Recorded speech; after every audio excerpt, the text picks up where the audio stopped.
Жана ошондой эле 8-километрдеги кырыл команданын оюнчусу Чолпонбаев Баккелди.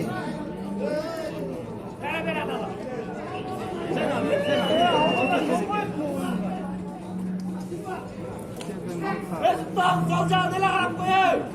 Soldan karayın tutun.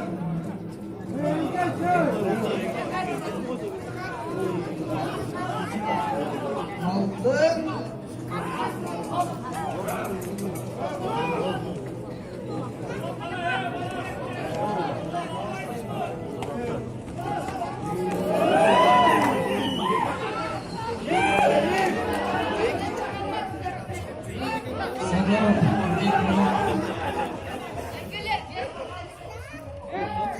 Yaklaşık Özbir'de Sırajkinov Milan.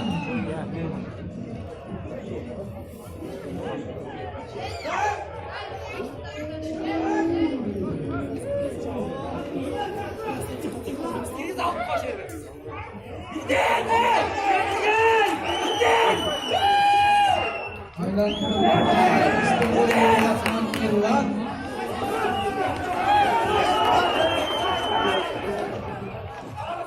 Gel! Vurdu başkanı! Gel! Bu bir